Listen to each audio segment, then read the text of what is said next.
Hey everyone, it's the girl Narosha, aka Cindy, and we are back here with episode 2 of 6 of my journey to Oxbridge. So today we're going to continue the story from last time where I was crying on the bedroom floor, realizing I was not going to be able to go to the University of Oxford, that I could not fund it nor get the financial loans to go, that I had just told my parents and my mentors at my graduation ceremony that I was going to withdraw and I would try again next year.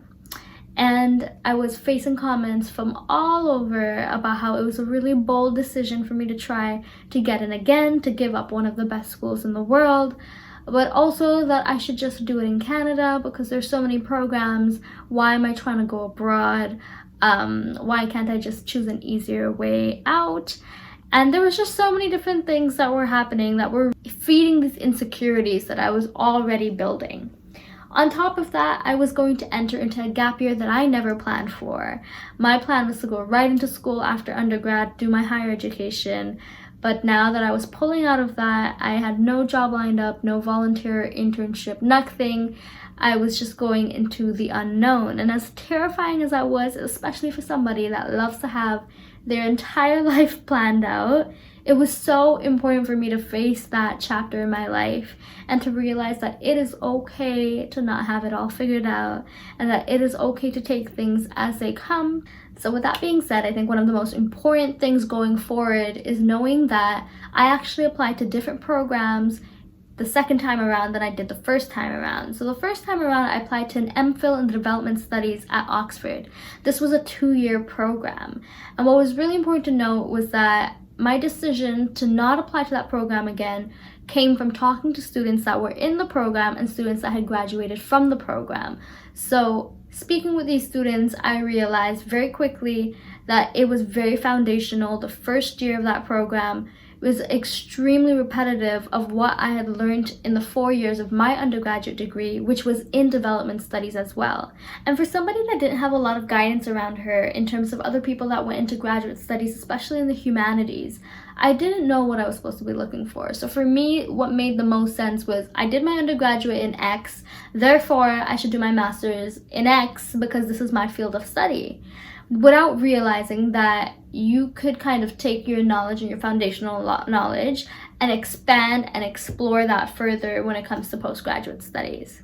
When I started really reflecting on my 4 years of university and how much I had changed and developed and grown over those few years, one of the biggest things that stood out to me was my passion for equity work, for justice, social justice work, for anti-racism and cultural awareness work on campus.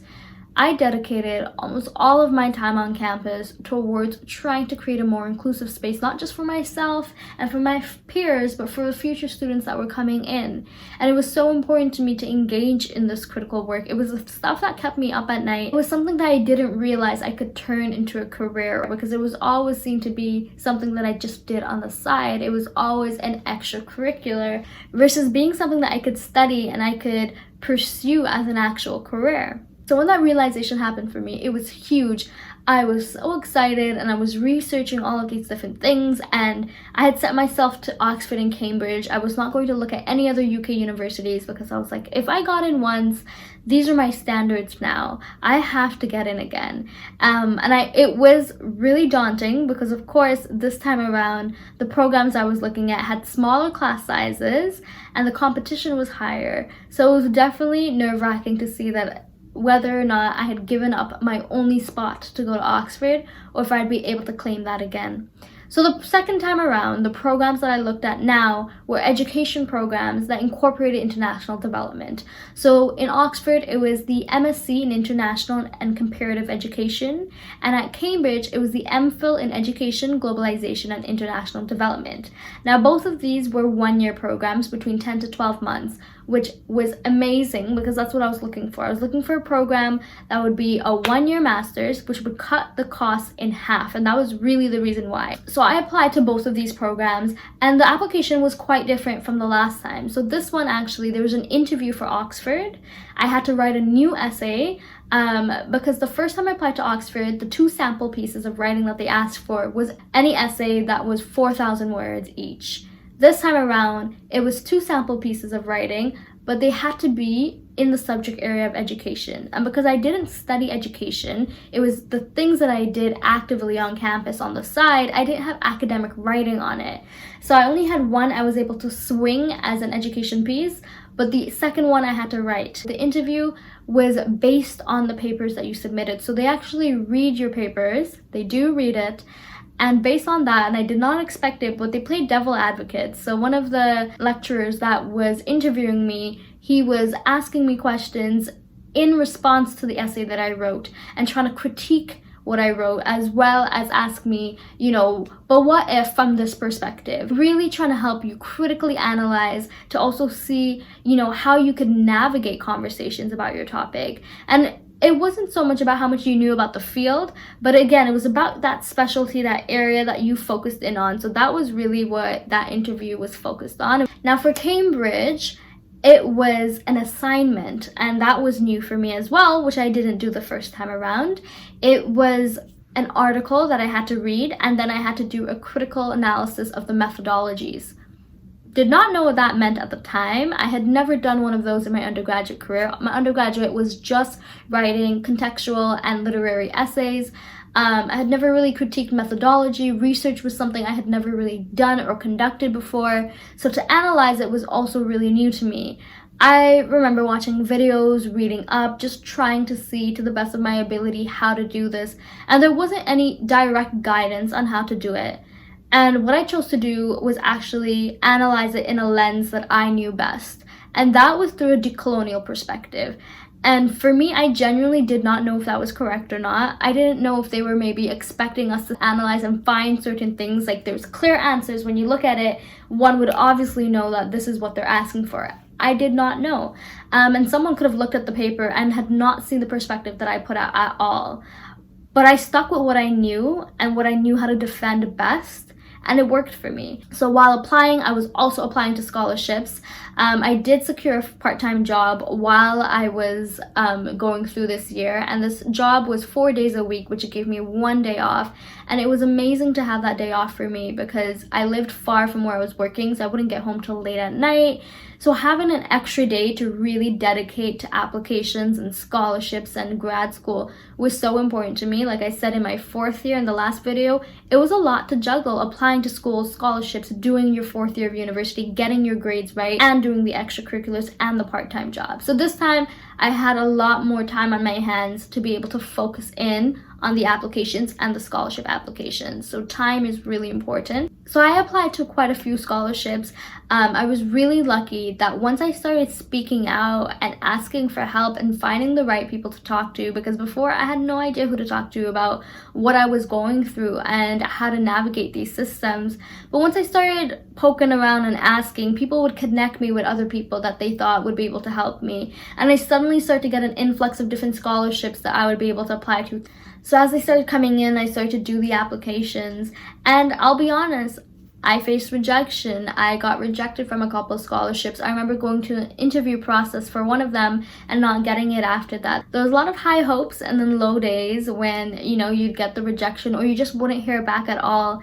And it was really coming to a point where I was like, I may not get funding again. Like, this is a real possibility. So I did get my offers to Oxford and Cambridge. I was really ecstatic when that happened because I remember telling myself so much the first time around. It was a fluke, like they must have accidentally picked you. I was really not confident in myself nor my abilities. And so the second time around, I was so scared with applying because the class sizes were so much smaller than the first program I applied to. And the competition, you're not just competing with undergraduates, you're competing with people across the world for 18 spots in a class. And these are people that are in their 30s, 40s, people that have had 10 years of experience, people that are just coming out of undergrad like me. Everybody is gunning for the same 18 spots around the world. And it was one of those things that, had me extremely nervous about, I turned this down once. Would I ever get a chance to do this again? So getting those 2 acceptances meant so much. But anyways, got in there, still hadn't gotten funding. And it was starting to make me nervous again, and I was like, okay, well, I guess I'm gonna have to go back to the bank, and this time I'm asking for half of what I asked for last time. So, you know, they should be more lenient and they should be more willing to give it to me. No, did not happen. Again, they were not a fan of my financial situation. They were not supportive of single income families, and they, you know, did not have anything in place to support students that wanted to study abroad and that came from, you know, low middle income backgrounds. So it was really, really difficult and challenging again to be sitting here like, oh my gosh, did I really get into these schools for a second time and I'm not able to go again? And of course, you know, freaking out, stressing about it. And then come April, I get a call, and it's about a scholarship that I had applied to through my university, and it was literally the best day of my life. I remember just like crying, and I was just on the phone with the woman, and I was like, I just want to say thank you so much. I'm like, you don't understand. You genuinely don't understand what this means for me. This means I can go, I can pursue my dreams. I was like, I literally had to turn it down once. I almost had to turn it down again, but you're giving me the ticket that I can go. And it was just such a magical moment for me, for my whole family. We celebrated. But I do have to say, it was not all of the money. It was a partial scholarship. So there was still a significant amount of money that I did not have that I needed. So again, I'm struggling. I'm trying to find a way. Obviously the bank is useless at this point. They're not helping me at all. So I'm really trying to figure out how else I can get this money together. And time is ticking. It's getting closer and closer to the point where I have to give a financial declaration to the university and say, I can guarantee you that I have the funds to pay. And this is where I got messed up the last time around, where I was not able to meet that declaration. Therefore, I withdrew my offer. This time was coming around and I was panicking because I was like, where am I going to get the remaining money to prove that I have this much? One day in July, which is just a few weeks away from when I was going to eventually potentially fly out, I get an email about another scholarship that I had applied to, and it was so late in the game. Like, July is really late in the game when you're supposed to fly in September. And this email had said that the person that received the scholarship turned it down, and I was next in line. Let me tell you, miracles do happen.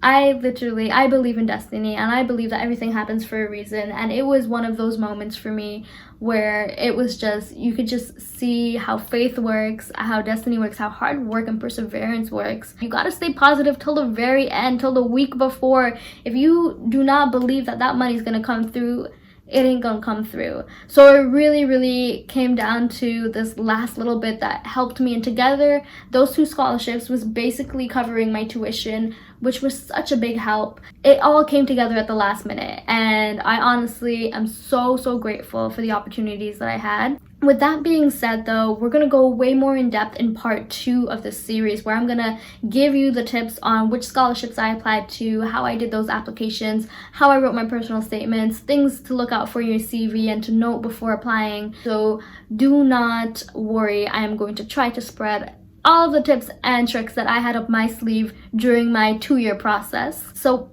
part 3 to this part of the series, the last video coming up for this series part, is going to be about how I chose between Oxford and Cambridge, why I chose Cambridge, because that is where I am right now, and of course, how I did all of this during COVID and what my feelings were when COVID happened. I know a lot of people that were in my position going to graduate school were going through the decision, do I take it or do I try and do my graduate school at another time when COVID's not a thing? And it was definitely a scary and hard choice to make, but I am here in the UK right now. I am in Cambridge. We are in national lockdown, but we are striving and we are surviving and we are standing. So that's what matters. But yeah, so we're gonna have one more conversation and then that wraps up part 1 of the 6-part. And part 2, the next 3 videos, are going to be resources and tools to support my fellow students that are also applying to not just Oxbridge, but other schools for graduate studies. So take care, lots of love. Please don't forget to like, comment, subscribe, and share. And always, big up yourself.